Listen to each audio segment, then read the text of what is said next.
Hello বন্ধুরা, কেমন আছো সবাই?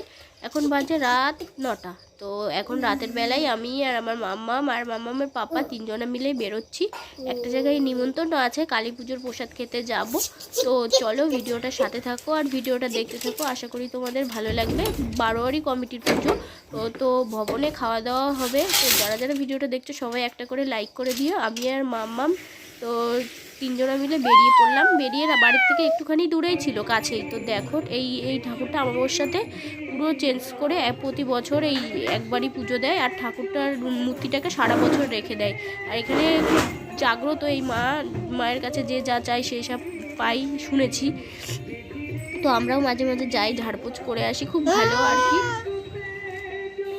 তো তারপরে এইখানে দেখো ঠাকুরটা কিন্তু খুব ভালো সুন্দর লাগছে। আর এখানে তো জায়গা অল্প, তার জন্য আর কি ভবনে খাওয়া দাওয়ার ব্যবস্থা করেছে। ভবনটাও ছিল আমাদের বাড়ির থেকে কাছে, বেশি দূরে না। তো চলো এবার ভবনের দিকে যাই। তো এই দেখো ভবনের ভেতর ঢুকছি। ঢুকতেই ভবনের ভেতর কিন্তু এটা বারোয়ারি কমিটির পুজো, যেহেতু ভবনে খাওয়া দাওয়া করে পুরো মানে ভীষণ ভিড়। এত ভিড় ভবনে, যেখানে খাওয়া দাওয়া করছে দাঁড়ানোর জায়গা পর্যন্ত নেই, এত ভিড়। এখানে সবাই যায় আর কি। ইনভাইট করলেও যায়, আর সবাই জানে যে এই অমাবস্যা তিথিতে পুজোটা হয়। তো সেইভাবে সবাই চলে আসে, কোনো ইয়ে নেই। দেখো কি পরিমাণ ভিড়, দেখো খাওয়ার এখানটায় দাঁড়ানোর জায়গা নেই। তো আমরা একটু দাঁড়িয়েছিলাম, দাঁড়িয়ে থেকে এই সিট তো পাওয়াই যাচ্ছিল না। এমনি খাওয়া দাওয়াও দিয়েছে ভালো, খুব সুন্দর খাওয়া দাওয়া দিয়েছে। তো সিট তো পাওয়াই যাচ্ছিল না, একটু দাঁড়িয়েছিলাম। দাঁড়িয়ে থেকে তার অনেকক্ষণ বাদে আমরা একটু একটু বসার সিট পেয়েছি।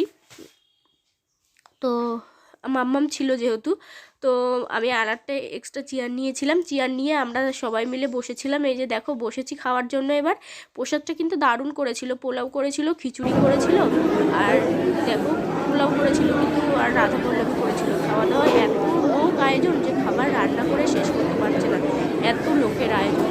তো রান্না কিন্তু ভালোই হয়েছিল। তো খাওয়া দাওয়া করলাম, আমরা করে বাড়ি চলে আসলাম। তো বাড়ি আস্তে আস্তে 10:30 মতো বেজে গেছিলো, কাছে হলেও তবু ওই বললাম না খেতে একটু দেরি হয়েছে, তার জন্যই আর কি।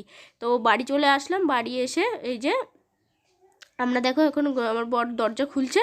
তো দরজা খুলছে আর আমি এই তো মানে ঘরে ঢুকবো। তো ভিডিওটা ভালো লাগলে অবশ্যই একটা করে লাইক করে দিও। টাটা বাই, ভালো থেকো সবাই। সবাই একটা করে লাইক করে সাবস্ক্রাইব করো। বাই।